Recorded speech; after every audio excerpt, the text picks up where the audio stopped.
it is asking a lot from people to just learn our songs sometimes. But yeah, I mean, I thought you were gonna say it speaks to like our dysfunction because like,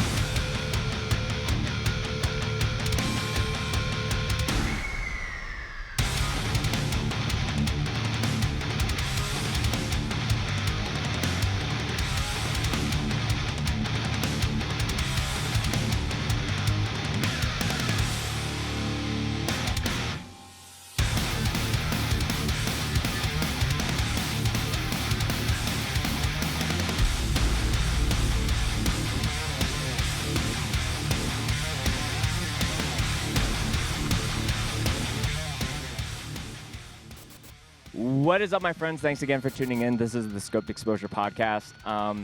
Life is a funny thing, and hardcore is a funny thing at times where you might connect with someone in just a random show setting, and then it takes almost a decade to like rekindle and catch up. And that's kind of the prelude that I wanted to lead with this episode. I've been a huge Life's Questions fan for a long time, and kind of like almost didn't realize that I had a connection to someone from long ago in I think my early hardcore journey into things. And then with the new Life's Question EP that just dropped, the opportunity presented itself to hit up Abby for an interview, and here we are. So I'm really excited to be welcoming on Abby from Life's Question on the Scoped Exposure Podcast. Thanks for joining me. yeah, thank you. So, Abby, I don't know if how big you are in podcasting or if you've checked out our show before, but we always do a mandatory bev check to kind of kickstart the episode. Yeah. So before we got going, it sounds like you got a couple on deck. I do have a couple, and I don't know what any of them are because somebody else got them for me. So Okay. let's see what I've got. I have this. Have you heard of this before? I don't even know how to pronounce it. Salty, maybe? Salty. Yeah, I would say salty. That's a first for me. It says superfood, hydration, living beverage. So I've got that. I've got boba tea, matcha latte, which sounds really good. Mm-hmm. And I have mango gold. Oh, I don't know. I think I've had that before. That Wild Wonder can layout has some familiarness.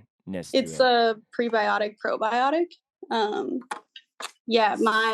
mentor, I'm at my tattoo shop. My mentor got these for me, and he knows I'm healthy, so he just got like I don't know, some superfood probiotic drinks. I think I'm gonna try this one personally. I think that one, like the soy tea, color wise maybe looks the coolest, but the name is throwing me off a little bit. Is there like a flavor to it or to that one? To this one, I don't know. Organic lemon, organic maple syrup. I don't know what the flavor is. I was gonna guess like some kind of like, not like a blue raspberry, but like something like. I know, I don't see anything like that. I think it's kind of like an immune shot, but like in a whole drink. So that's a big shot.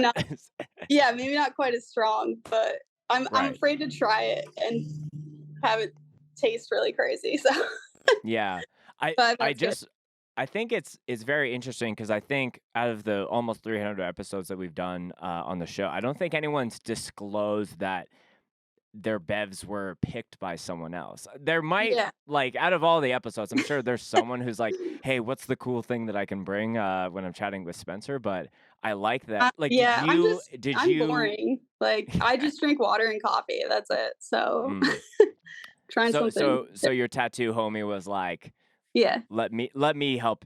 Let me take the reins on this one. Exactly. Yeah. Well, seems to have good taste and knows what you like. So I think I think we're going with the watermelon one. Mango. From the or mango what do you one. have? So I have a hydration kind of drink as well. We're kind of keeping it healthy off of a crazy work day. But have you had anything from Prime ever before? I have. I think the guys like on tour get Prime. I don't know. Okay. I don't pay attention to drinks. I don't know why. Just water, water nation. It is Water Nation. I know, and like coffee is like essentially water with you mixed in with True. some coffee beans. But anyways, this is a big lead up for my not very crazy drink. But I'm drinking a Prime lemonade flavor because I haven't had this one Nice. yet, and I feel Cool. like summer is around the corner. So I was Yeah. um, it's been on the fridge for a bit. Cool. Mine too. Yes. Okay. Well, I was gonna cheers you, but you went Sorry, I didn't straight know. for the sip. No, that's I just fine. didn't want it to be a big moment. I was like, I have to try this. Yeah, no, I have done that myself where I'm just so excited. But cheers to you. Very We can excited to have still you on cheers. the episode. Hell yeah. Thank you. Are you like a very disciplined hydrationist? Like you drink a lot of water throughout the day? I guess so. I don't know. I don't really like try to necessarily. I just like water. So, but I do try to be healthy, I guess. Like it's just that like drinking water is like easy. It's one of the easier Mm, ones for me for some reason. So, I see. Do you have like a not like a cheat drink, but like a certain one that you're like, this is my like little treat to myself that isn't coffee or water? I drink like LaCroix and like bubbly, but That is so funny. It's like that's a treat. I'm like, I guzzle like 6 of those a day sometimes. I know. It's like it's yeah, it's not really much of a treat, but it still feels like you're drinking something extra, I guess. That's fair. I I will say for the folks that are curious, I normally don't like the because this is like the hydration drink that has like the 10% coconut water, and Okay, yeah. sometimes I find it's too coconutty, but the lemonade is Fuck yeah. something's right. Something's right in there.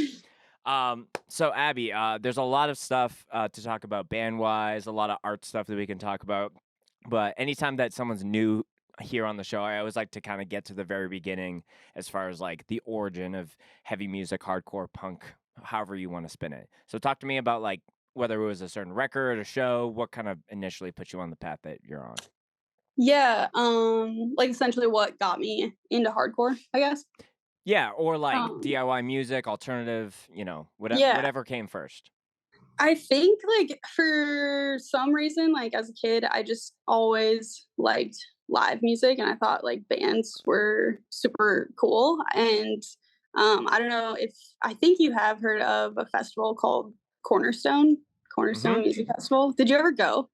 I did go. I'm trying to remember what year it was because I think it was right after high school for me. So I think it was 2011 or 2012 Okay, yeah. in Wilmar, Minnesota. Well, okay, you know what? Hey, if you're talking about the Wilmer one, you're talking about like Sunshine, I think. Does that sound Oh right? yes, yeah, yeah. Sorry, thank you for There's correcting a the record. Yeah, there's Sunshine a was in yeah, Wilmar. Cornerstone was a little bit more south. it was in Illinois. Yeah, it was like a Yes, yes. couple hours south of Chicago.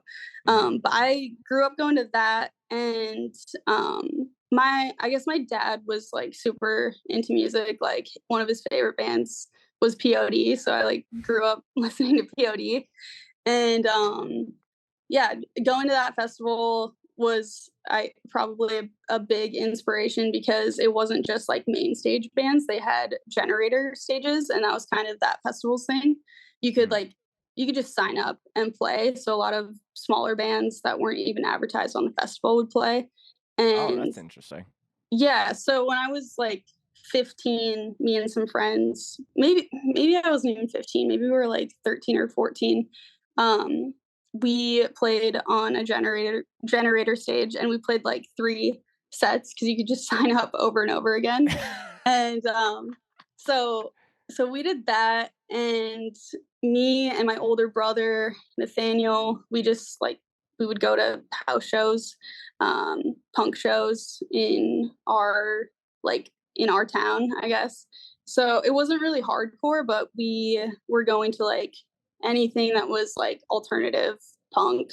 Um, like we grew up in Minnesota in the Midwest, so like we didn't really have like something like New York hardcore at our fingertips, and we were just Right. kids. So um it was really just like, I guess it was kind of like small town, like local scene that got us into wanting to like play in a band and play music. So Right. The I would really question if a generator stage at any modern day hardcore festival could even fly. And like, yeah, I it's don't not that know. it couldn't fly, because it definitely is possible. There's entire bands that will go to This Is Hardcore, Sound and Fury, and they're like, Yeah, theoretically we could play a set if, yeah, but and in this case you could right. if it's a generator stage. Yeah, yeah. I wonder how that would go. Like, I don't know if people. I feel like if it would make sense for someone to be on the bill, they would be on the bill, Mhm. or they would have like a surprise set. I don't know about like random people like signing up and playing, how that would go over. Yeah, and did you?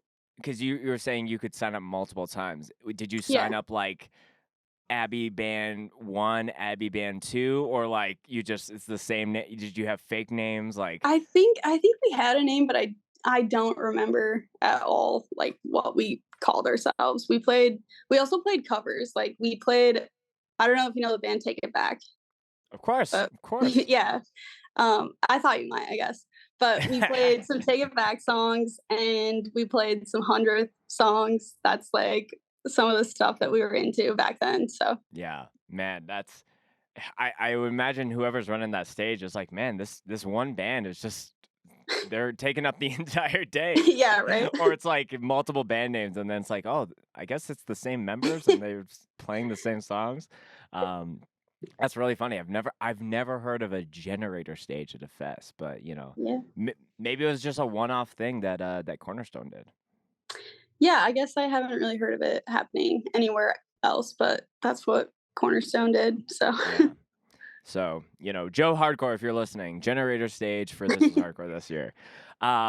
So, yeah, so I think in addition to some of the origin story about, your entry into some of this, I think I alluded to something very vague as far as like how we first crossed paths, and I think I'm curious if maybe it's better if I at least tell my perspective and yeah, you can yeah. yeah, it's cool. So long ass time ago, I was just eager to play shows, and there was a band from Winnipeg that, a few local homies might know, called Extract.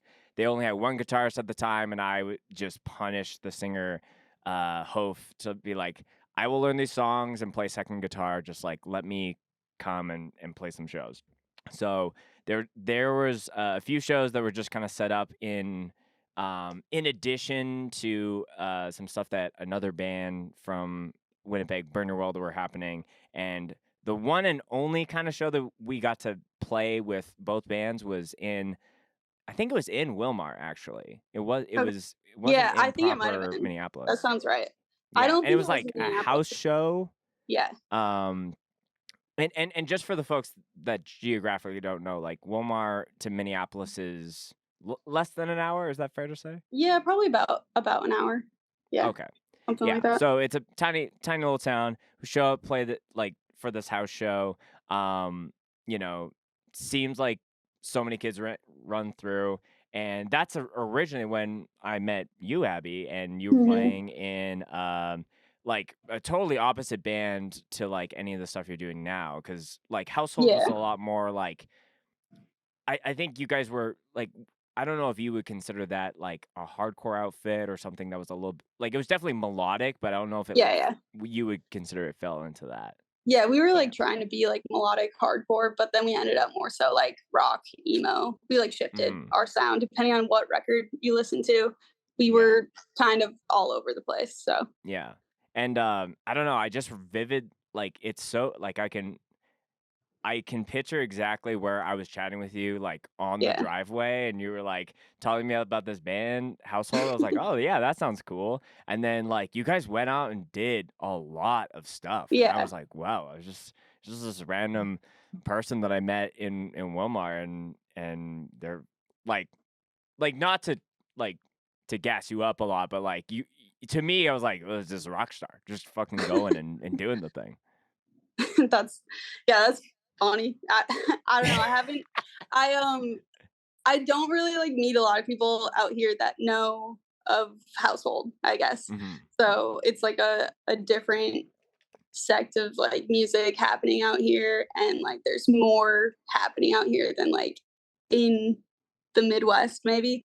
So like a lot of times household is something that I don't really think about too often, I guess.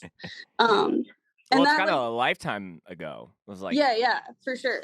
And it's weird because I do remember like the show that we met very well too. Like I don't know if you remember, it was like my other band that played that house show.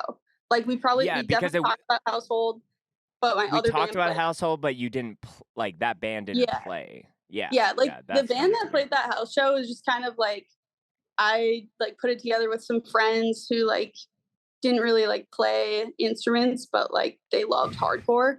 Like their like favorite band was Backtrack.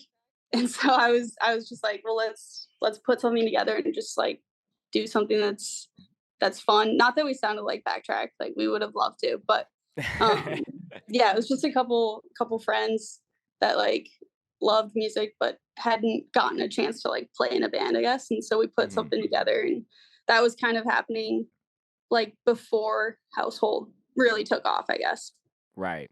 Yeah, and I know that we're like maybe jumping a little bit on the Abby HC timeline, but like I think it was like just bringing up that piece a little bit earlier in the episode to explain like how Yeah, yeah. far back like our initial meetings I go, I think is important. But like even going before household and the band that you were playing in at that show, like what was kind of the missing link or the missing piece between first going to local shows in the Minneapolis area to like, oh, I'm gonna start playing guitar? Like, did you get onto instruments like right away?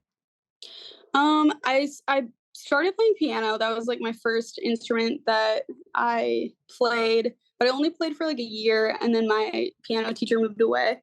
And my Mm. brother played guitar, and so I just started. I like decided to switch over to guitar, and that was probably when I was like 10 or 11. I started playing, which I'm so glad because I feel like so many girls, especially, like didn't grow up having guitar lessons, and that's just like what made the difference. Like if I was interested in hardcore right now, but didn't play a guitar, like didn't play an instrument, I feel like I wouldn't know how to. It wouldn't feel accessible to be in a band, but like literally because I had lessons when I was 10 years old, it's just Right. like it becomes a lot more accessible. So luckily, like I like followed in my brother's footsteps. We both played guitar, and then it was just kind of natural to like start playing music together and writing songs and playing in bands and stuff.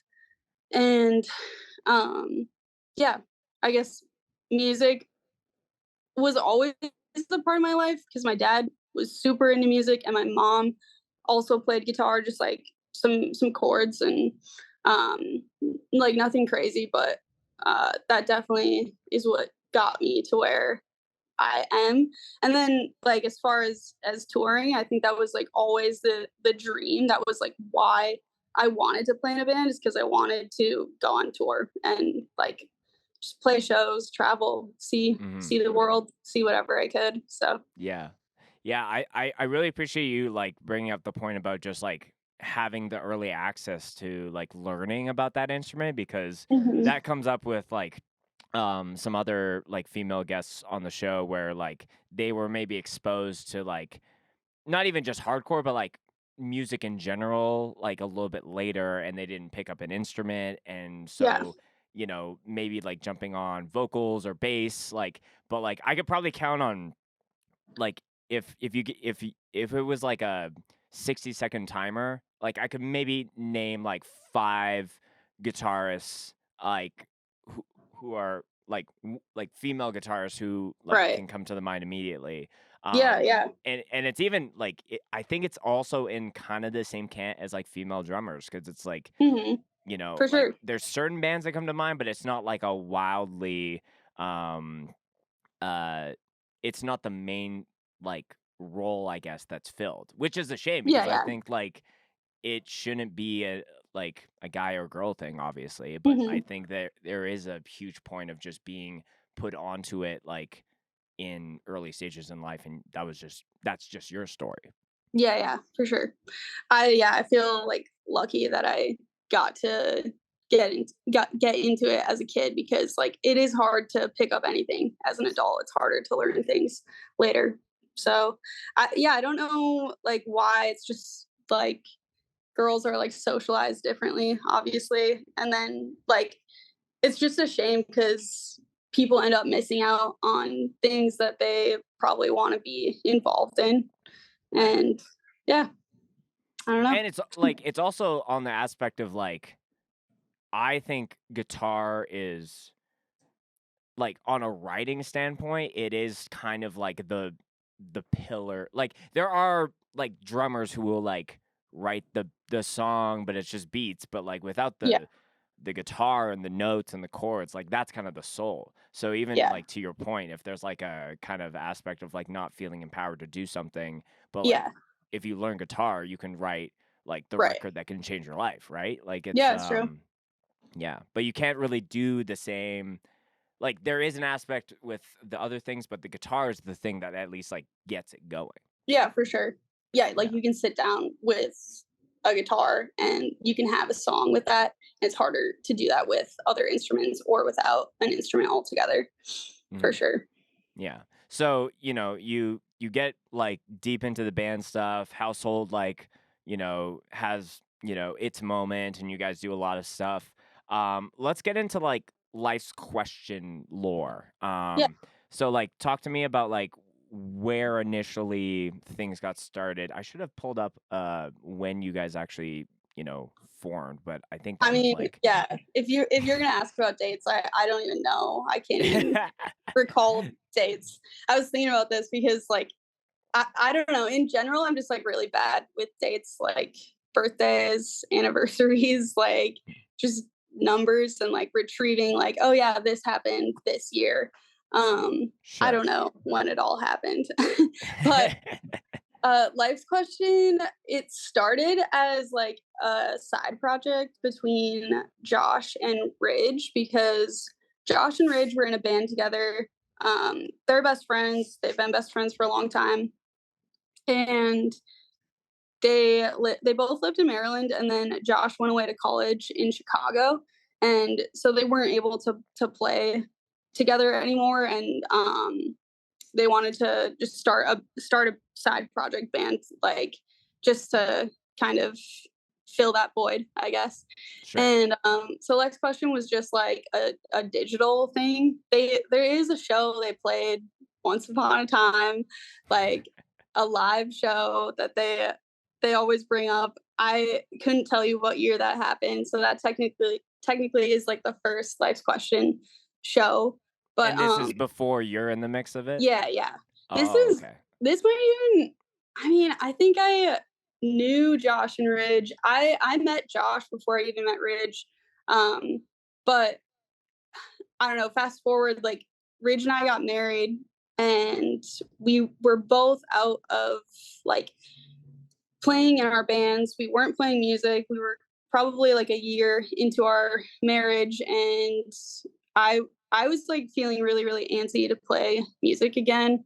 And Life's Question was kind of like in the genre and the type of music that I wanted to play. So Mm, I just told Ridge like, hey, maybe we should like put members to this and do something with this, because I think we could like Ridge. Life's Question is really like Ridge's baby as far as the music and like the writing material goes. Like right. he's just crazy talented. It's hard to like keep up. It's hard to compete with him. Like so he had this project. I was like, let's put members to it. Like there's already three of us. We just need a drummer and a bassist. And ended up putting members to it. And I I don't even remember what like some of our first things were. I know we played Chicago. We had like some great Chicago shows. Um, I think the first time that we came out to the East Coast, it was Mike Smith. We He booked us a show, I believe, with Hangman, and we just kind of got like invited into the friend group through him and through Hangman. We ended up playing shows with Hangman, and yeah, I don't know, the East Coast like really embraced us, and things just started happening. I think like just a few people that could like make things happen for us invited Sure. us out, and it went from there. Yeah. Yeah, and it's almost like I definitely think that like there's been certain Life's Question releases and, you know, like certain even sets that I've seen you guys play that have been like, oh, this like I see the progression, but nothing has like had its antithesis like huge explosion where like it feels like how am I gonna pick up the balls that are like, you know, because you're like it feels Yeah. like a very natural and organic growth of this band. Is that fair to Yeah. say, do you think? Yeah, no, that's cool. That's good to hear because yeah, we've kind of been around for a little bit. Like a lot of bands that are like doing a ton right now kind of like popped off like after like 2020 when music like started happening again and shows Right. started happening again. And we are this band that has just kind of existed for who knows how long, I guess. A little bit, it feels like a long time, I guess. And we're still doing it. And it does feel like we luckily continue to like keep doing things that like propel us forward, even though we're maybe not like, we're definitely not at like doing like the most, I guess. I would say Yeah. out of like so many bands are doing so many things, just as far as like being out on the road as much as other bands, like we can't even like keep up. So, but Well, we're still, I think there are certain bands that are doing it at just a pace that the majority of bands couldn't even yeah, keep up if they tried, you know? yeah, Like yeah, it's just yeah. yeah. But it's still happening for us in a lot of cool ways. So I'm hyped because it's like it's exactly what I want to do. Yeah. Um, a- yeah, And I think the point that I want to bring here is like I think sonically like you guys can run circles around some other bands when it comes to like not only like certain riffs but even just like uh the duality between you and Ridge on the guitar side. Like I can hear this there's it's almost like to me Life's Question has always been a band that's like the great example of why you should have two guitars yeah, to have like kind of like someone can be doing some solo shit and some other person would just be hitting these like the fattest power chords you've ever heard. yeah, Well, most of the time, like there are some bands that don't really lean into like, you know, pulling from opposite ends, and it's more about having the same riff played, and then there's a part where there's only one guitar playing, and then we come in and it yeah, sounds heavy. But like, yeah. I think you guys sonically can create a lot of like really dynamic parts, and that's very apparent on this new EP that you guys did, as well as the LP that I gave a spin today as well. Thank you. Yeah, sometimes we wonder like, are we doing too much? Are we like as with songs? Are we doing too much? Like, are we getting too crazy? Do we need to rein it in?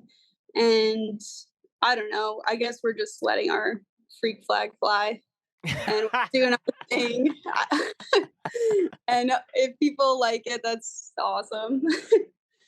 Yeah, and I don't know. I think that there's a lot of bands nowadays that, you know, can come out with a new demo and it kind of sounds like I can find the subgenre that it kind of falls into, but Life's Question to me like kind of, you know, it's kind of like as soon as I'm like, "Oh, like this kind of hardcore, you guys can go into something else, but like make Mhm. the bridge between those like totally makes sense. So, yeah, like I just every time like I don't know if you would consider like Life's Question like a band's band because you guys are like you said you're Mhm. doing a lot at times.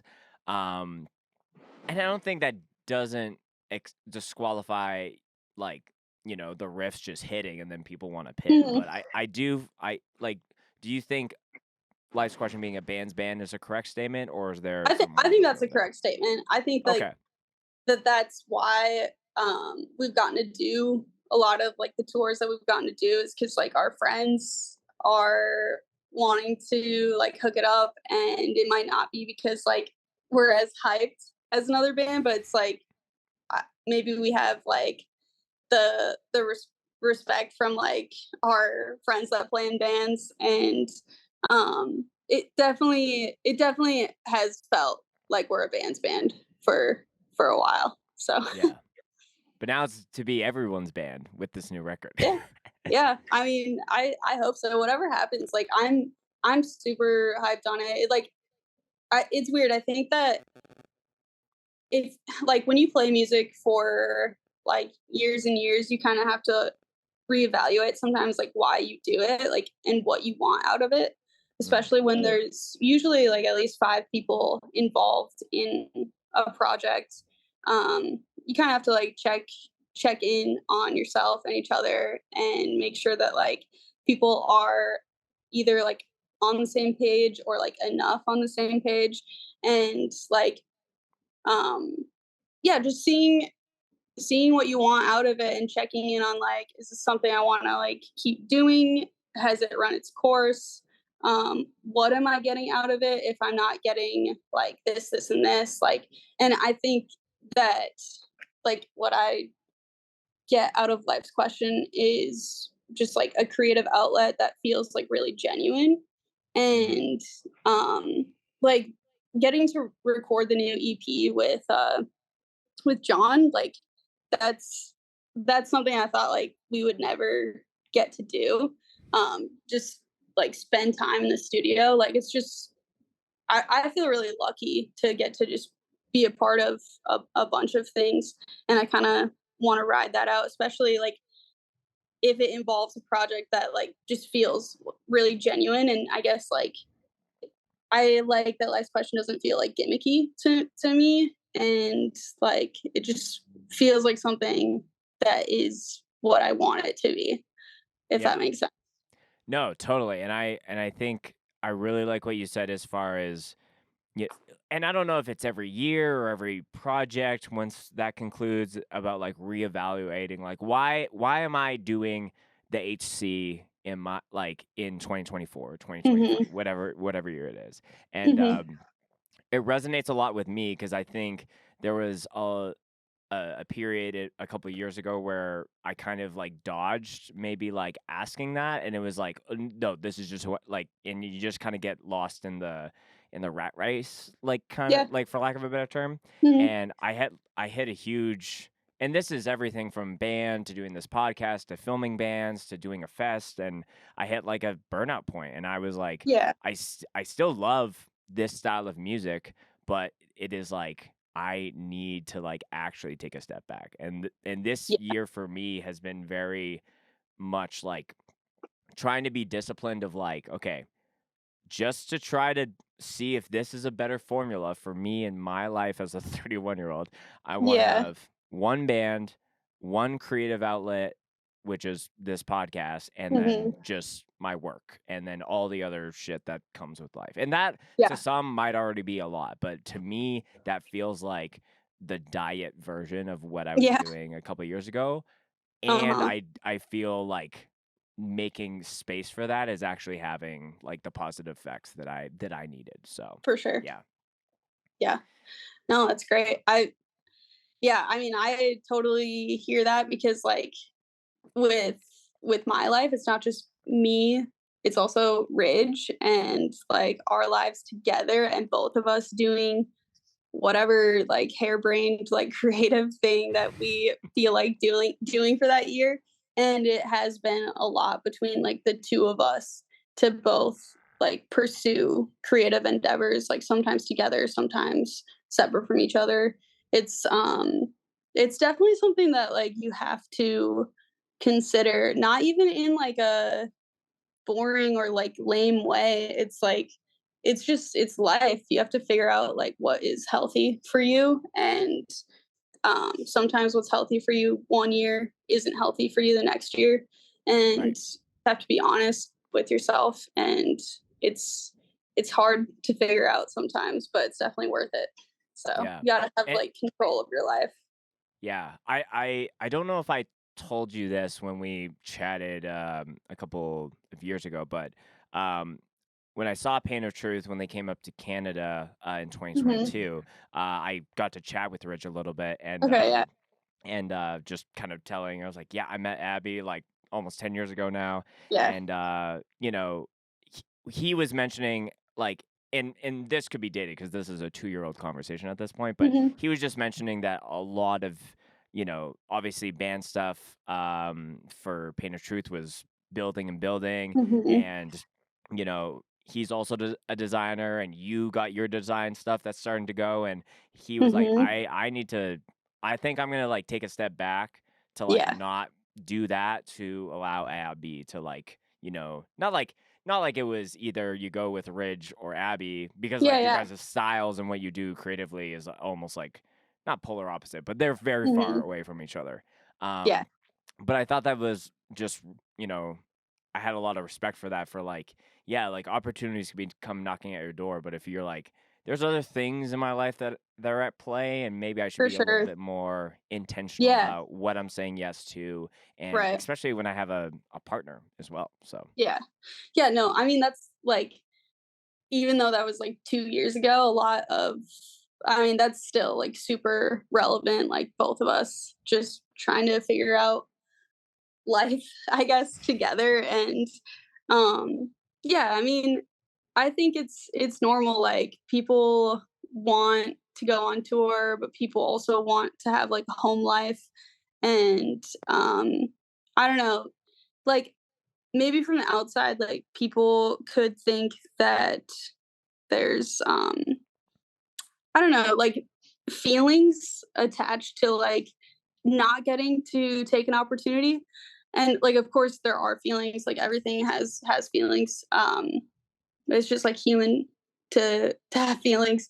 But there's more than anything, there's just like love and like genuine um like there's like good feelings instead of bad feelings behind making decisions, I guess is what I'm trying to say. Like hmm and just making sure that uh like every time you go out on the road, making sure that it like lines up with like what you actually like need out of life, and every time you stay home, making sure it lines up with what you actually need out of life. So like the best way to do things is to be set up to like do them healthily, I guess. It's not always about doing the coolest thing, it's about doing the best thing for yourself. So I don't know, right. that was like a lot, but yeah, I don't know. It's all love, whether like saying yes to things or no to things, you know? Yes, yeah, and, That's and basically like what I'm trying to say. for sure. And like, to go back to my whole, I feel like the more that I've actually said no to the idea of starting that demo or writing that demo for that project, I'm like, I could do that maybe next year, or like Yeah. trying to also fit in filming in my life. Like the more I've actually been like, it's like unexpected doors then start to open. You're like, oh, Yeah. I actually wouldn't have True. even like had a whiff of this if I was so in the weeds of like doing all this other stuff. So, Right. you know, Yeah, that's so it's true. yeah, uh, it is a balancing act, and I think it's something that I hope that everyone listening to the podcast can be like, why am I actually doing bands? Why am I actually booking shows? Like, is it still giving me the same satisfaction? Do I need to change some things? Do I want, it's some real deal life's questions, right? True. Yeah. Shit. um, so circling back to the band itself in this new record, we were talking about how, sometimes you guys are like, are we doing too much? There's just sometimes a lot going on. And especially because you and Ridge are like the guitarists of the band, and you guys are like in a relationship. There's so many, I can only imagine the Life's Question, like writing sessions or the jam, like Yeah. space, like happenings are like like Looney Tunes chaos at Yeah. times, and it's just everyone's like just going all over each other. Yeah. I mean, well, to be honest, like it's not super chaotic because for one, like we're not all in the same city and so we hardly ever practice Oh, and we're okay. hardly ever all together. Um so there's that, and also like even though I've like had my like moments in Life's Question where I'm like a little or a lot more involved with writing, it still is like so much, like I said earlier, like Ridge's baby. Like Mhm. a lot of times, like Ridge and I have different ideas about how we want to do things, and I've kind of like let him do his thing because like it's I don't want to say it's like Ridge's project, but like he's the mastermind, and so a lot of times it's like Ridge kind of having like the structure of a song and then demoing out drums to it. And until recently, like we haven't really had like a consistent bass player. But now AJ's been playing bass for us, and he's been like our first like bassist that like actually like plays bass and isn't just like, oh, like can you fill in and like hop on a bass? Like he's a good bass player, and So like you haven't that's had a instrument. permanent bassist until AJ this whole time? Yeah, yeah, we've had That's so many people crazy. play bass for us. It's like it's actually insane. Like I don't, I can't even tell you how many people have played for us. It's Double been digits? Is that? uh, I would almost think so at this point. Yeah, like but like just barely. Like maybe, Yeah. which it sounds crazy to think that we've had like 10 people, but yeah, I think so, to be honest. I mean, that just speaks to like you guys are just a bunch of dope musicians. It's like, yeah, of course I'll play bass, It's not like, oh, I you're mean, I serious. I Like, thought it's not even you guys have like the easiest songs to play too. It's like an actual yeah, like task to learn right. those. It is asking a lot from people to just learn our songs sometimes. But yeah, I mean, I thought you were gonna say it speaks to like our dysfunction because like, I I would don't do that too, know. yeah, but come on. We sometimes it feels like we're like a dysfunctional band because we just, I don't know, we're just now figuring it out in a lot of ways. Um but it's all good. It's all been good and a part of the process. Um and yeah, like I forget what like question I was even answering or what I was talking about, but We were talking about the writing aspect, oh yeah. but Honestly, I I would say the craziest like writing has ever gotten was just when we were like listening to our final demos before we went to the studio with John. We all listened through and we got like really hung up on this one song, and um we were just pretty split. Like generally like Ridge and Nick agree um with like kind of going over the top, and then me and AJ tend to agree with each other on like reining it in a little bit and having like a little more like normal like eight yeah. like You're typical like, like let's dumb it down. Let's not do the yeah, like pre-calculus hardcore right now. yeah, having like a little more typical song structure. And then Josh is like sometimes like he'll go back and forth with like He's which he's side. the swing vote. Yeah, for sure. Got you. Got you. And it did get like pretty heated. I thought in a fun way, like right before we went to the studio where we were like kind of we weren't like screaming at each other, like it was like fun. We were just getting like really like worked up. Like we Sure. really, really disagreed on this one song. And I was like, John's gonna agree with me. I know for a fact he's gonna agree with me. You guys are wrong. I am right. And I don't know. Like that's like the craziest it's ever gotten. Is that a But song it off was the all in new fun. EP? Yeah, what I'm trying to it's funny because I'm trying to remember what song it was even now. Mhm. I think it was I want to say it was Light Me Up. Oh, the It, first track. I think it so. I think so if I'm remembering Mhm. correctly.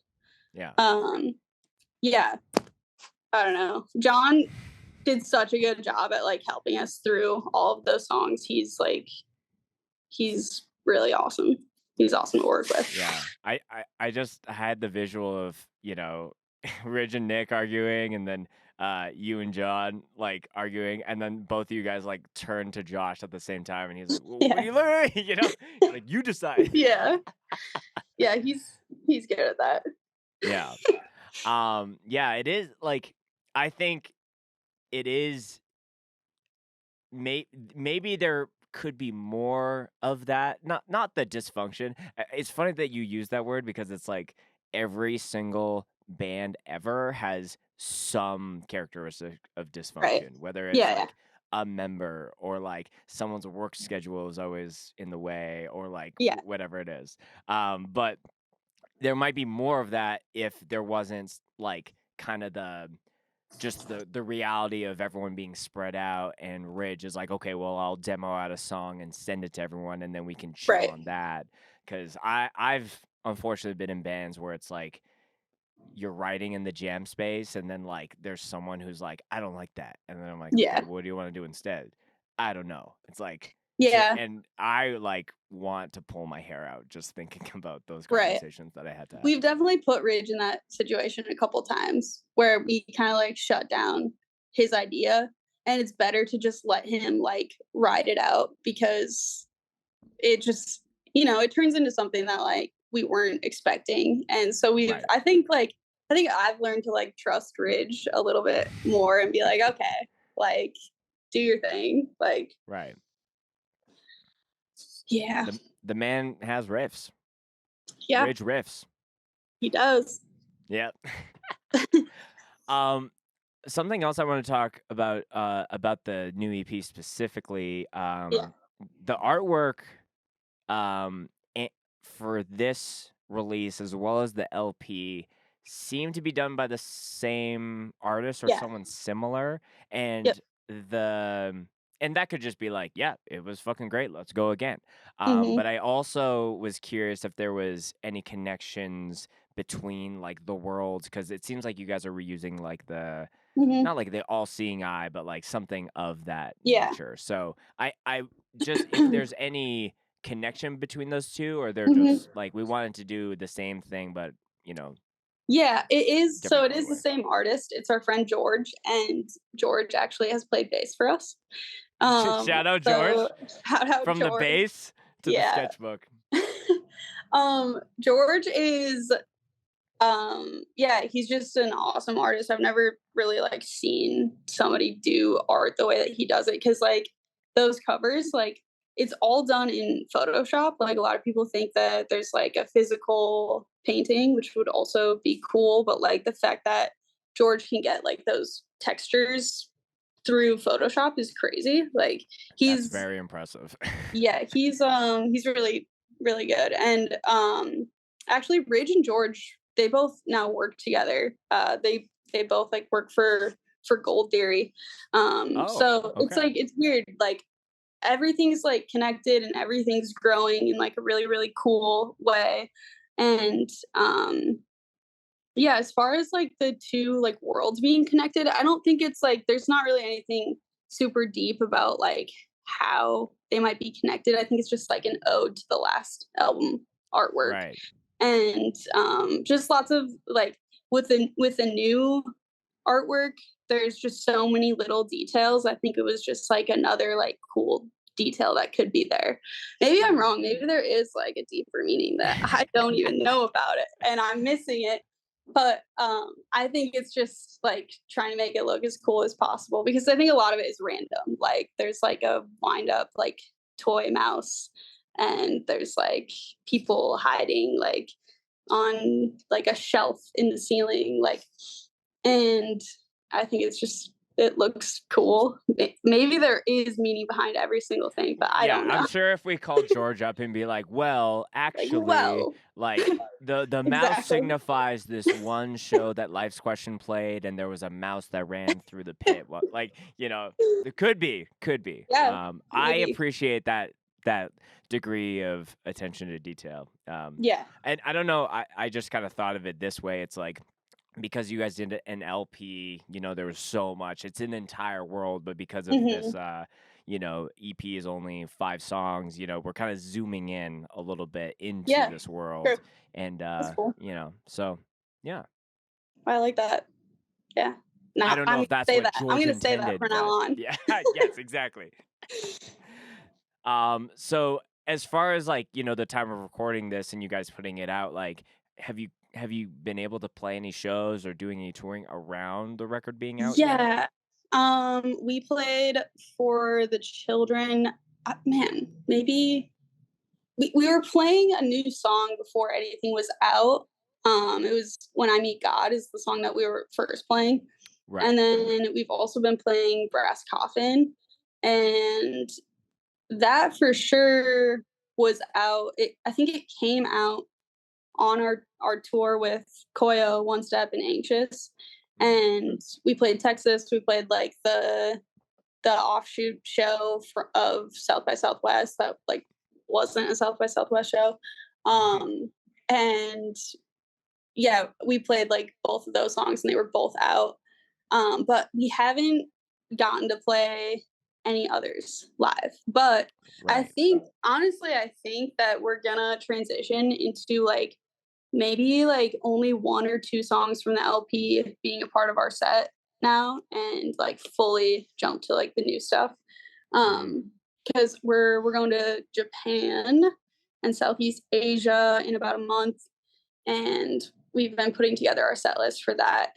And It's I EP think heavy. it's EP heavy for sure. Sick. And like some of the old, like it's just fun because like we've never gone to Japan, we've never gone to Southeast Asia, so it's like we get to put together like a super set list and just like figure out like everything we want to play. And it's been cool because I guess I've realized like looking at our discography, like we have like a lot of songs, and that is Mhm. really exciting to be able to choose from these songs and feel like and feel like it's tough because like a lot of them feel relevant. I don't know, like even some of the LP songs like we've never played live, and I don't know. Um it's fun to be in a band that now has like a bunch of songs to choose from, I guess. Yes. And we're definitely leaning into the EP. Yes. No, Super that's excited great to about it. hear. Yeah. I actually didn't have this prep, but a question that I do ask, and this feels like a natural segue, so I'm gonna lean into it. A question that I ask guests that do have a large discography behind them, a lot of different songs. Um, what do you think is the most underrated Life's Question track, and what's the most overrated Life's Question Okay. track? You can use I was thinking about this Spotify, your today. I streaming. literally I You I were thinking knew about I this would have today? to. Let's go. No, I wasn't. It's not because like I knew you asked this question. I was just Well, I like didn't even know I was gonna ask thinking. it, so. I was just thinking about this today. I think honestly, like one of our most underrated songs is "Enemy" off of the LP, Okay. and um, "Playing Hell, Trying to Get to Heaven." I love that song, and we have played that song like a couple times live, but it's not like a part of um It's not the one our to get the regular. kids moving. Yes, Yes. Yeah. exactly. But Enemy and Playing Hell, Trying to Get to Heaven, those are like some of my top. As far as like most overrated, we don't have an overrated song. No, I'm just kidding. Um, I mean, I would say like our only like song that like feels like it could even like be in that realm would be like Cracks in the Floor of Heaven. Mhm. Um, that's been a part of our set list for like the longest time ever, and it still will be probably. But I we've f- played a lot. I feel like that track is properly rated because I feel bad about saying that track is over. Like every time it's one of those tracks I could listen to forever. Yeah. Thank you. It's got the intro, it's got the lead up, it's got like the the the melody and the melding of the two different guitars. Like it's got the mosh parts, it's got like the big sing along of it's just Hmm. chef's kiss. So Thank you. yeah. But usually I ask Appreciate that it. question for bands that have like 5 or 6 LPs and they're like, Sure. all right, here comes this song that is 2 Yeah. chords for me to play. So, yeah. Yeah. I Yeah. get that.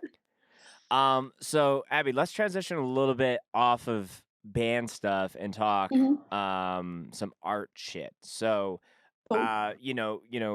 for all the video listeners or people watching the video, obviously see the tattoo studio that you're a part of, but also like kind of what came first, and we were talking about this before we got going, is kind of the drawings and some of the stuff that started to Hmm. do designs.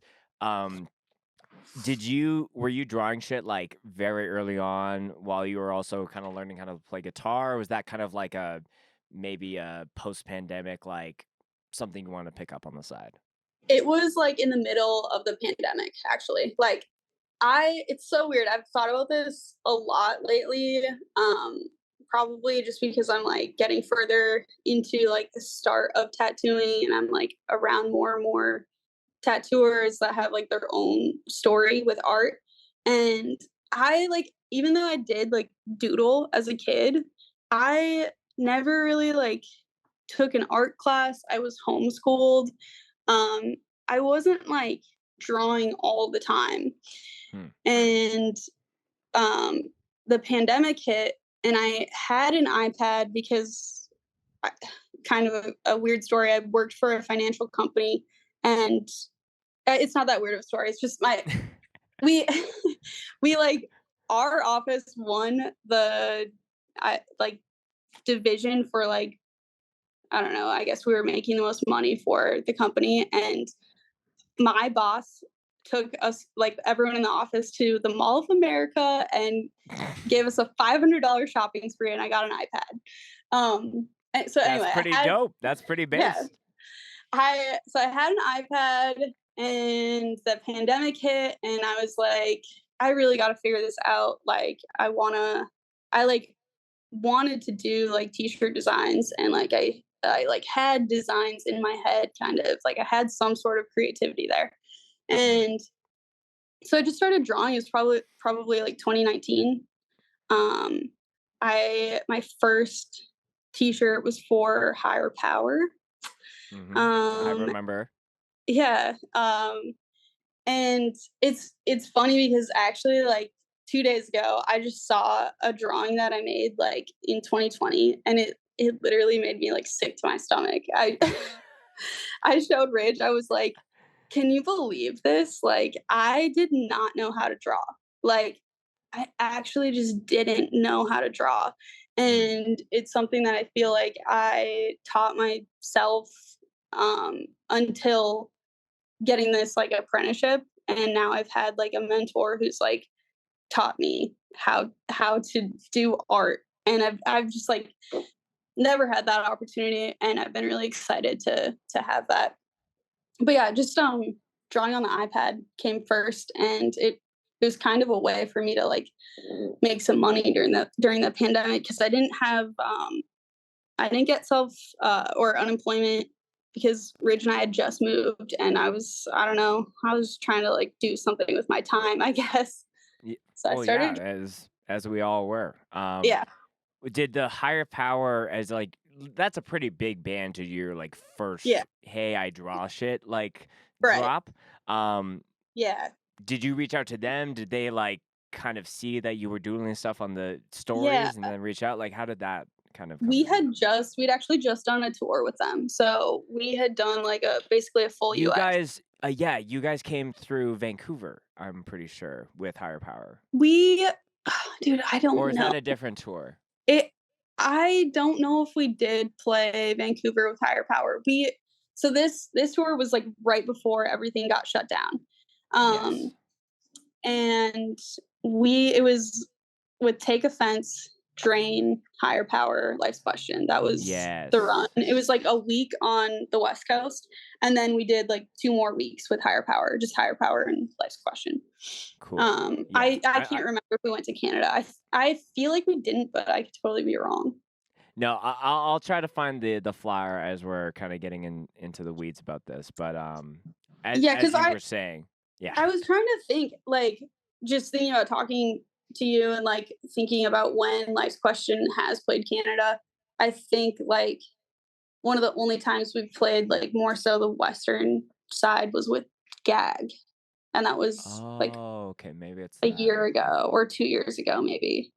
Yeah, because you guys have never come through Calgary where I am at, but it's like a little No, like, you have to kind of get over the mountains. It's yeah, a lot easier for bands who are playing Tacoma or Seattle just to dip up to right, Vancouver and dip right back down. yeah, But I knew that through a ton of mutuals, saw you guys, and then it was like the every time I would see them at a show, it would just be like the Life's Question merch. I was like, you have to remind me that I couldn't get to see Abby Riffin. Um, yeah. It's but crazy. It's crazy we haven't really crossed paths, like, because it has been like 10 or 11 years, maybe, like since we met. yeah, it's a decade for sure. I think Yeah, that it's gonna happen. I know for yeah, sure. Like I know that you guys have this new record, new opportunities coming. I'm sure you guys are gonna be on a fest that either I'll be attending or maybe playing as well. Like who knows? I'm not sure. yeah. We'll have True. to see. But anyways, we took a little bit of a can't remember the fuck certain Yeah. show tangent. So did Higher Power reach out to you? That's where we kind of got Oh lost. yeah. We were just on. Okay. I I guess I kind of lied. Like I was drawing before the pandemic. Because like I did this t-shirt design. It was before everything got shut down. But like yeah, I think I did like one job before um shutdown happened. But I was like we were on tour with Higher Power and Right. they wanted to make a shirt. They were selling out, so they needed to make another t-shirt design, I guess. Um yeah. So I was just with them and they asked me. Right. Okay. So they were in a pinch and you were like, Hmm. I draw sometimes, and they were Yeah. like, okay, let's do it. And Yeah, well, I definitely did not, like, insert myself, like, I am, like, the worst at, like, putting myself out there, to be honest, like, I'm pretty sure it was Ethan, like, I'm just, like, in a corner, like, drawing on my iPad, and I like, I definitely I have I feel like I have really bad, like, imposter syndrome, and that is, like, truer now, but like more than ever. But I definitely have had it a lot with art. So I feel like I never would have like gotten anywhere with art unless people were like actively asking me without me like asking them. I guess like Mhm. because I just haven't had a lot of confidence in it. I've really relied on people being like, "Yo, Abby, can you do this for me?" And then I just stress over it and try really hard and see what happens. Yeah. So yeah. But I definitely think a lot of I don't know if it was 2022 or 2023. It was like I was seeing you do so much for like Yeah. so many different bands, and even like certain bands like up here in Canada I would see like Hmm. I think you did a hoodie design for a band from Winnipeg called Meantime, and it's like, Yeah, yeah, that's the one you I was know, thinking of actually. Hmm. yeah. So Yeah. it's like as when I know that it's like, because I'm not trying to be like I'm all knowing, but I do get pretty niche on like different artists or different things that are happening, and when it just happens that something else goes on, I'm like, okay, something is cooking, and that's really Yeah. cool to see. Yeah, dude. Thank you. Yeah, I'm still like surprised by like the journey that like Absauce has taken. I didn't Hmm. expect it, but I'm glad because like I have not been able to figure out my shit when it comes to like working and jobs. So I'm glad that I'm in this like vein of art. It's Right. good. Do you have a name for these little creatures and people that you make? Or do they have like, I don't. you know? I like I've had like I've worked with like certain companies where they've asked me to name them. Like I um and so in those cases I've like made up a name, but I don't have a Just name to for please them. them. Yeah. It's like, because we're riffing on this. I almost feel like from Dr. Seuss, like thing one, thing two. I feel like it's just Yeah. ab one, ab two, Nice. ab three. Whatever. Oh yeah. How many are on the actual design. Yeah. Yeah, I've had a lot of fun with it. So still having fun. Yeah. Definitely. So we're at the point that things are picking up as far as like doing digital art, and you're Mhm. drawing on this, the best work gift that you can ever get, this iPad that you got. And when does kind of like, did you start exploring tattooing and some other things to kind of like, not like you got bored of it, but like you wanted to find a new challenge? Was that the end goal Yeah. all along? Honestly, designing is just like I find it, even though it's awesome, it is like really exhausting, especially like the only design skill I have is inside of Procreate where I'm drawing everything. Like Hmm. I don't know how to use Photoshop. I haven't learned. Like I definitely could learn. Um and I probably should. But like I'm just like drawing everything, so everything's like really labor intensive. And every time like you complete a job, you make money off of it one time, and it's not like a lot of money. Um, there's only like so much you can, or like you feel like you should charge to like your friends' bands, even though a lot of like our friends' bands are doing like super, super well. It's just like it's not a awesome way to make money. Yeah. It's It not like sustainable. Yeah, for sure. Yeah. And it's just is like it just like is really taxing after a while when that's like all you have. So I guess like tattooing feels like something that could be more sustainable, especially like tattooing flash. Um it I guess like cuz you can tattoo like the same piece of flash like again and again, or like adjust something like a little bit, and it doesn't have like I don't know, it's just like another place of doing art and making money that maybe is like I don't want to say it's like um it's a different like creative muscle that you flex, I guess. It's not like the same creative muscle that you would flex for like designing like a completely original illustration. Um but yeah, like I the reason I got into tattooing is because I did a t-shirt design for this shop, Good Time. And Ant, who is my mentor, I met him at a show actually. And so we were just chatting. And this was like after I'd made the t-shirt design for him. And he was like, I really want to teach someone, like you should come up to the shop.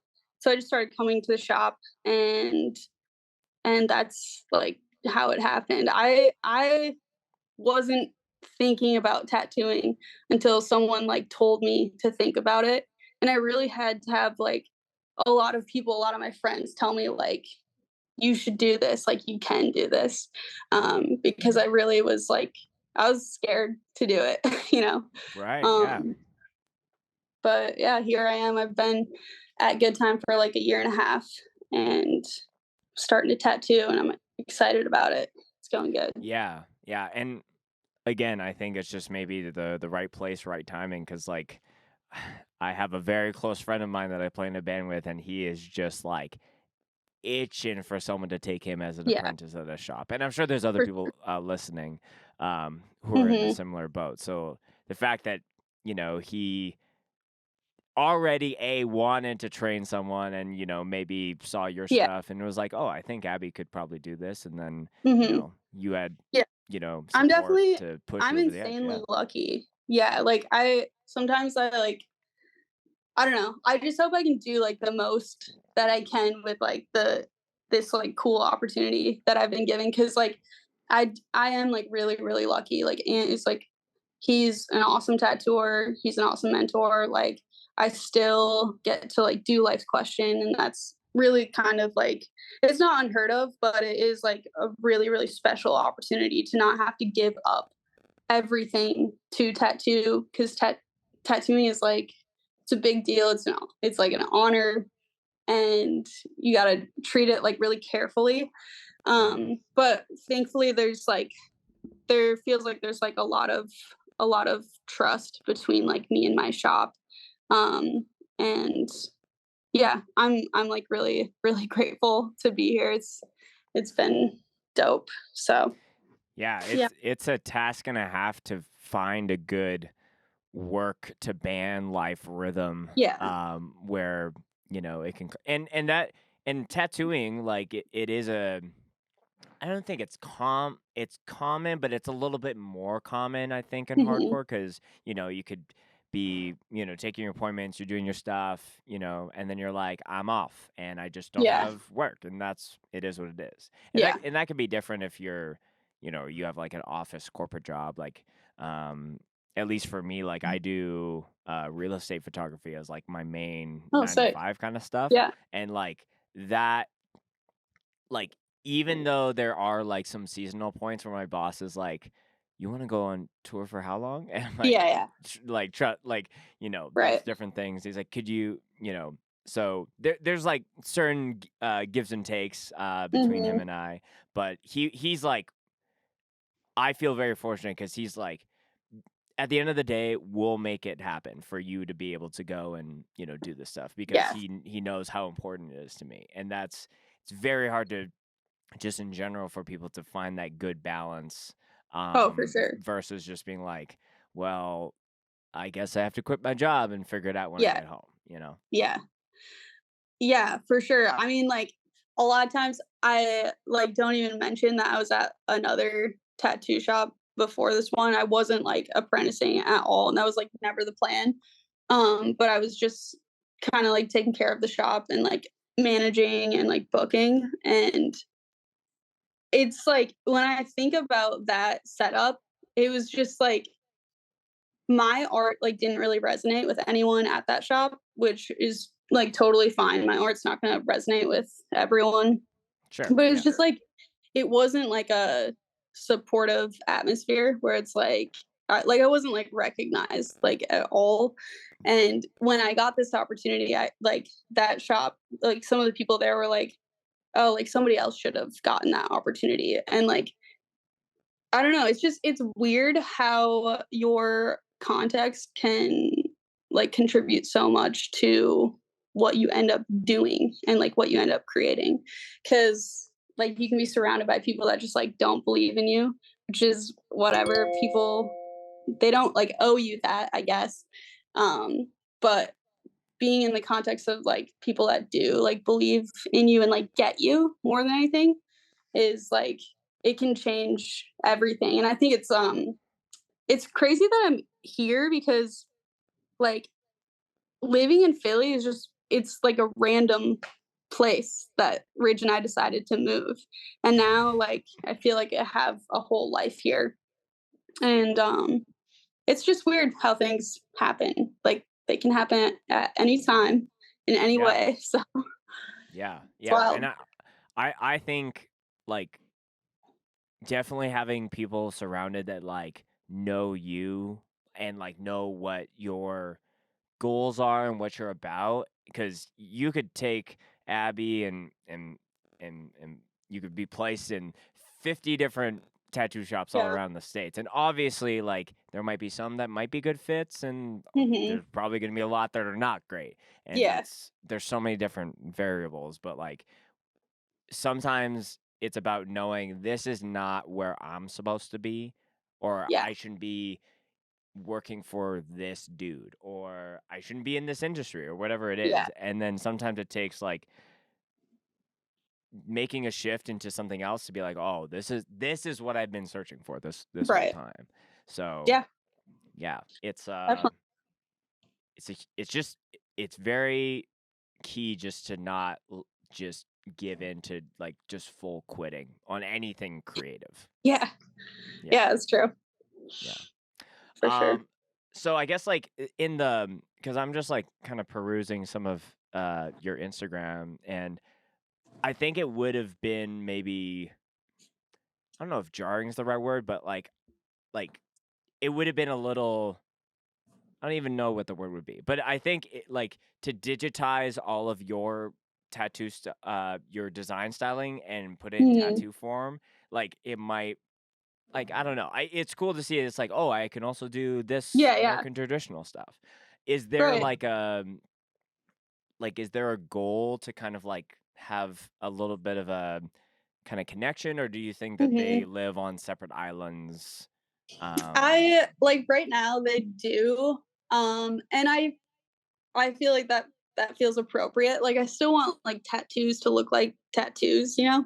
Right, not And something I doodled and yeah, then put onto Photoshop. Yeah. and like now that I am tattooing, I understand like why things shouldn't be like so round. like like every like absauce illustration is very like bubbly. Mhm. Um and like tattoo flash is a little like sharper, and there's it's because like the instrument or like the tool of a tattoo machine, like it just fits better with making sharp, I don't know, sharpness added to your design. Right. Um and so I'm like learning about that. I definitely like want them to touch a little bit. Right. But not immediately. I feel like I want to like be in like this lane of like I'm like learning how to like honor this like tradition of tattooing, and like learning about like how tattoos are supposed to look, and like why they're supposed to, like why they translate better that way than um like whatever something I designed digitally. So yeah, I think like for now they're like separate islands, but at the same time they relate. And I'm definitely like trying to figure it out honestly, because Yeah. I have people that like ask for some of like my AppSauce illustration stuff, and right now I almost feel like I definitely feel like I have to like level up in my skills as a tattooer to like execute some of like my AppSauce stuff, my illustration stuff, because it's like It's it's just a almost like little less forgiving. harder versus Yeah. like, yeah, Yeah, like yeah, something for that you would sure. pull out of like a traditional flash Exactly. book. Yeah. Yeah, yeah. Like lots of perfect circles and in my illustrations, and less of You're that in my tattoo designs. yeah. But You're like, I can't command Z this, can't do it. unfortunately. Yeah, exactly. Yeah. Um yeah, I want them to relate though, because like I think that's sometimes like the coolest thing that like you can do like as a modern tattooer that is like using like these old references is adding your own like edge to them. Like it's Right. edgy, For it's sure. playful, there's room for that. um but I don't want to jump too quick at all. Like Yeah. we're just not there yet, so Yeah. Well, like, a lot of tattooers that I've either interviewed or just been tattooed by or met, and they've been doing it for 20 years, I'm sure, you know, a lot can change in the first 5 years to yeah. the other stuff. So yeah, like you are we're not like even through the prologue of the Yeah. Abbey tattoo story, right? So like there's Definitely. so there's so much that is to come, and I'm sure Hmm. that over time, as you like you said, hone your skills, you'll be able to find that like appropriate balance of like being able to maybe do that style, but like in a traditional kind of way. Yeah. Yeah. Yeah, definitely. That's exactly right. Yeah. Yeah. Stay tuned. Stay tuned. We'll see what happens next couple of years. Yeah. So Abby, a couple other things before we start to head towards the close of the episode. Mhm. So my favorite line from the new record is I think it's in the first song when Okay. Josh says, "Life's question, I found my answer," and I was Yeah. like, because so many bands will just say their band name, but like to actually put it in a lyric, I was like, Yeah. damn. So, I feel like, we're very warmed up in the interview space. So I'm going to hit you with three life's questions and then Okay. three hardcore life's questions. Got you. And you can either take them full serious, full silly mode. Yeah. This is just like imagine like the ambiance like meditative spa, and it's Yeah. like me asking this question as like an angel from the heavens. Okay. So, do we want to do life questions first or hardcore life questions first? I don't know. It's up to you. Whatever you think would be better. Um, ooh, interesting. Let's do hardcore and then Okay. life, Cool. Yeah. because hardcore is a lot smaller than just regular life stuff. Okay, so and I tried to I literally like pulled off the road because I had this idea today to do this. So Okay. I was like, I Cool. wanted to have it like these are big hardcore life questions. So, is originality dead? Hmm. Um, I want to say no because um I don't know, it's just like if I were to like approach creating with the idea that originality is dead, I feel like it just wouldn't be inspiring. Although I do think that there's like a lot of things that aren't anything new, like, and everything that I do is like, even if I feel like it's new, it's like it's also not new. I don't know. I'm backpedaling on my answer, but I I'm gonna say no. Even though I get that like there's nothing new under the sun or whatever. Shout out 100th, right? Shout out the You've Bible. I made think that's from the 200th Bible. references in this I know, dude. I haven't episode. talked That's about 100th impressive. in years. I promise. Um, yeah, I don't think originality is dead. I'll agree with you. I think there is a lot of shit that just feels like copy and pasted, but if you really want to be technical about it, even in those cases, and someone else is doing it, it is like they are bringing a original, unique spin to it just Hmm. off of them being. I think the gray. I don't know. No, it's not the gray area. It's the point of no return is if someone is intentionally writing to sound like this Yeah, band yeah. or to get this sound, Hmm. like yeah. That's the point of no return. All right, next question. Yeah. Is touring required? I want to say no, even though like lately it really feels like it is. Um, I don't think so. For hardcore though, like I don't know, you have to at least be able to play some weekends at the Yeah. bare at the bare minimum. But I don't know, like I think that you could start a band and I think you could be a studio band. Probably not in hardcore though. I would agree. I think the weekends still count. It doesn't need to just be a full US. Yeah. A lot of bands listening to this podcast haven't done a full US. I haven't done a full US. But yeah, do some weekends. Yeah. I'm thinking about New World Man because like I was just talking to Ridge about this. Like he was saying you have to play shows as a band. Like we New World Man was supposed to be a studio band, but like we've just ended up playing shows. And I was like, he could have just said no. Like, what would have happened if you said no? And they, I mean, I'm sure they wouldn't have like popped off like nearly as much. Like, Right. but that was even before they played shows, like they were having a moment, like people were listening to that band and going like, what the fuck is this? Like, this is crazy. And so yeah, I don't know. I think like, I think playing shows, absolutely, for yeah. hardcore. Mhm. I think it's more about getting out of your city and like doing Yeah. multiple shows back to back. Yeah. So weekends, that's the answer. Weekends. Yeah. Weekends at the bare minimum. Yeah. Okay, last hardcore one, and then we'll get to the real. Jordan Cool. wrote in our notes, life's questions. Hardcore TikTok, good or bad? Bad. Yeah, definitely. Abby has This spoken. is. It just is.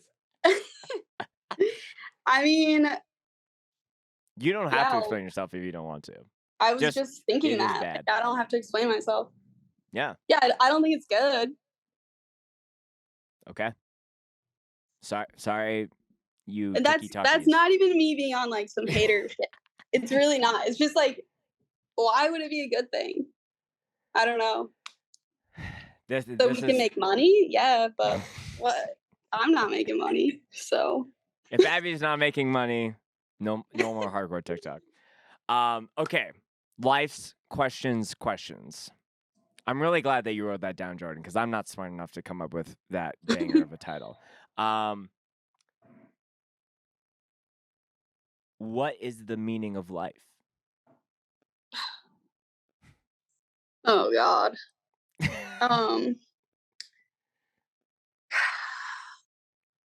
I think. I'm sorry. Like, you have a setting on your Zoom where it like zooms no, in I know. Isn't it and crazy? out on you. It's actually well, insane. just all. Look at this. I don't know how to turn it off. I was realizing it. It's a earlier. vibe. It's just when you were like putting the hands on your head. I know. It was like zoom. No, what if I just like had someone filming me though, following me? I don't know how to turn it off. Like I downloaded Zoom for the iPad, and this is what happened. So, well, yeah. Okay. What's the purpose of life? Is that what the question is? The meaning, but yeah, The you're on the meaning. right track. Yeah. I honestly, I think the meaning of life is just to like make contact, if that makes sense. Like, make contact. With, like, what contact? Like, okay. Make genuine contact with like what it is that you have to create and offer the world, and make contact with like other people, like genuine connection. I think that has to be the meaning. If you can tap into like feeling like yourself and feeling like yourself around other people, that's pretty awesome.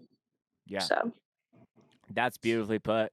I was like, I just want to make sure, because I'm sure some TikTokers that are now mad at you were like, the meaning of life is to make content? No, contact.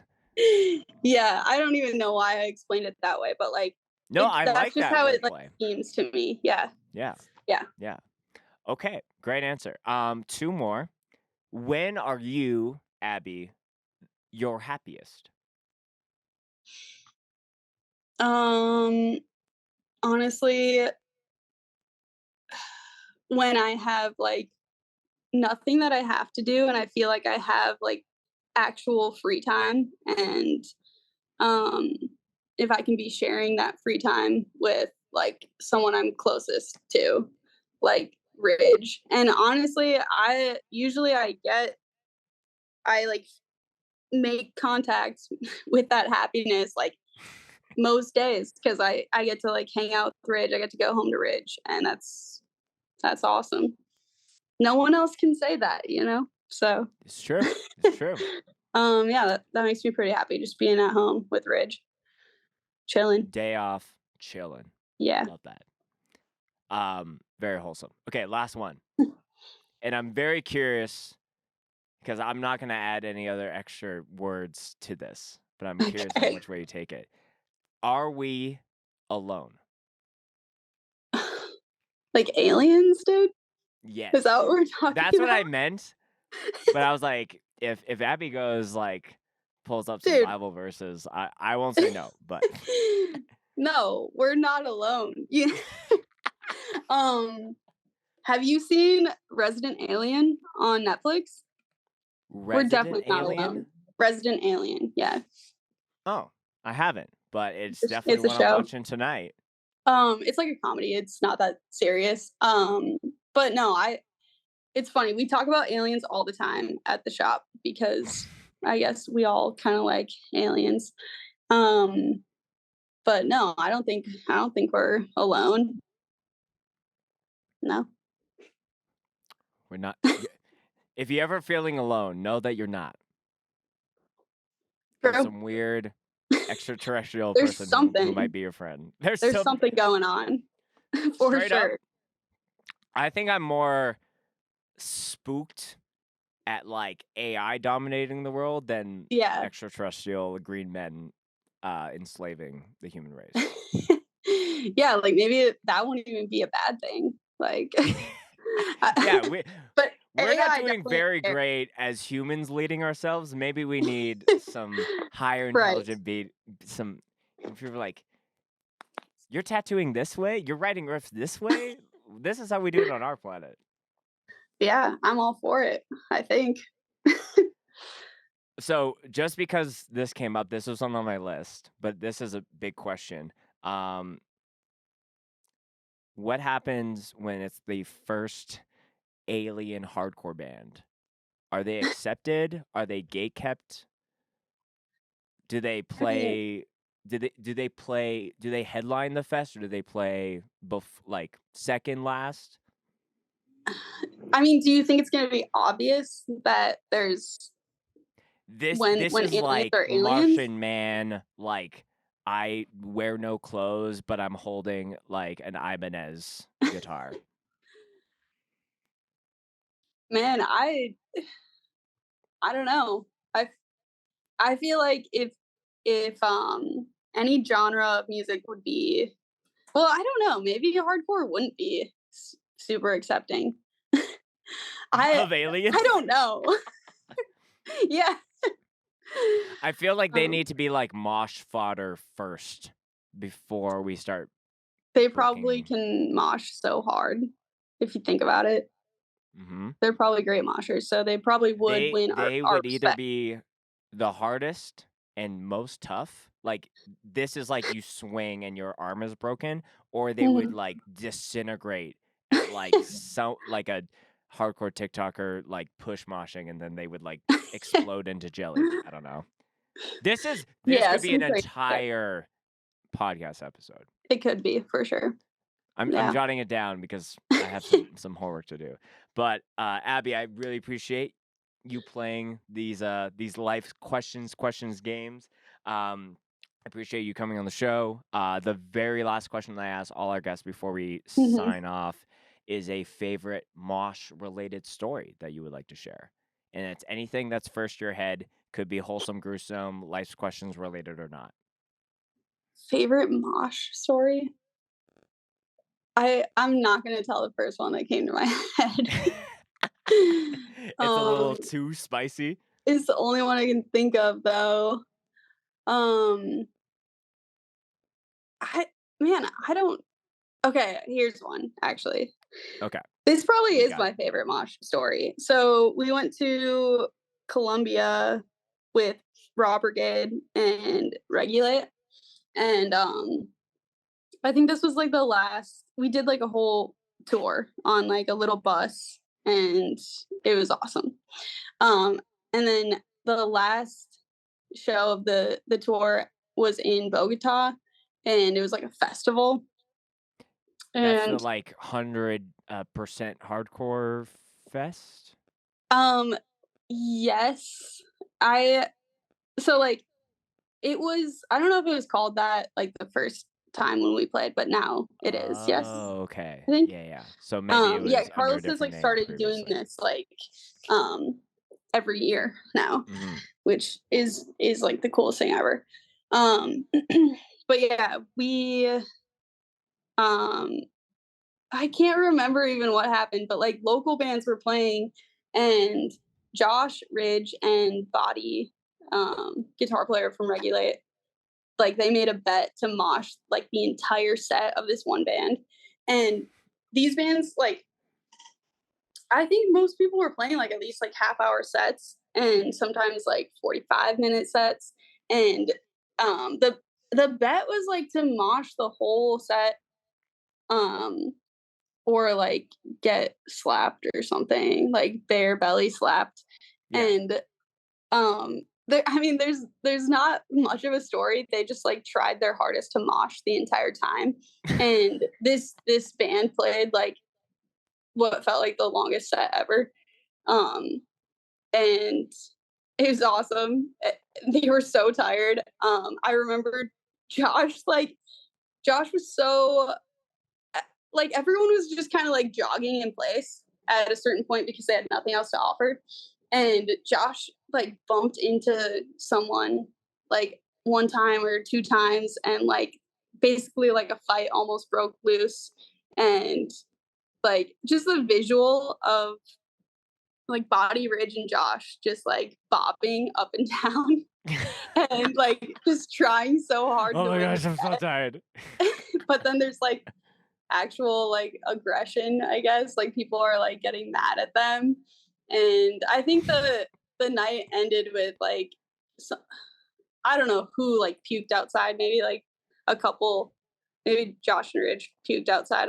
I don't think Body did, but Body definitely slapped Josh in the stomach or something. I'm not remembering, but it was just Yeah.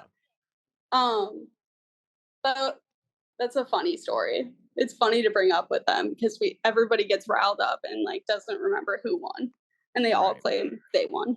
So So I yeah, think the that's another biggest story. lesson for any new Jack who's listening to this podcast, don't if you're an opening band, don't play Mhm. longer than like if you're allotted 40 minutes, play half of that because there Yeah, might be some poor band guys that are making some weird bet to mosh for your entire set and true. they You might might be hurting die. people. Yeah, Exactly. you're hurting people. It's your fault. Don't play Exactly. for 40 minutes. I feel like if you're not a headliner, there's no good reason for you to play for 40 minutes with peace and love. Yeah, it depends though. Sometimes long sets are sick. I don't know. I've never played in a band that like has played a long set because I tend to like short sets, but sometimes I don't know. There's a time and place for everything. Is the Japan set going to be 40 minutes? It's gonna be half an hour, I think. We're gonna Okay. play like half-hour set. You Um, message me if you get into the 40. You're like, oh, we have okay. to do an encore, and it dipped into the 40 We minute played 40 category. minutes. Yeah. Abby, again, this has been a really, really fun conversation. It's been really nice to, catch up a little bit more Yeah. formally this way and also Mhm. get into a lot of stuff with, music and your art. And, it's just a lovely chat. All of your links for everything will be in the show notes in the description. Anything you want to shout out, anything you want to plug, or anything you want to send the people off on. I probably just like want to shout out Flatspot because um they've been awesome. I feel like it's like pushed life's question in a way that like we've needed it. Like we would never really do PR stuff without Flatspot, and because like they're really coming through for us and like just I don't know, it's just they have us like excited about the band in a way that maybe was like dwindling. And um I don't know, Flatspot's been awesome. I'm like super hyped to be a part of it. So shout out Flatspot. Um yeah, I don't know if I need to say anything else. Yeah. Well, I'll also shout out Flatspot. Not only just being a dope label with tons of dope bands like you guys, but on the PR side, just because you mentioned that, they have been so good at being like, "Hey, can I interview someone from this band?" It's like, "We will get you in touch immediately." Yeah. There's never been anything of like, hit them up directly or any of this. So Yeah. I gotta plug the Flat Spot team for, and they've been, doing that for us like since very, very early days of the show. So Yeah. I feel very grateful for that. Hell yeah. Abby, thank you again for this great convo, and I'm looking Yeah. forward to when we actually get to, do it all in Yeah. person once again. Yeah. For sure. Yeah. Thanks so much for everything. It was good talking.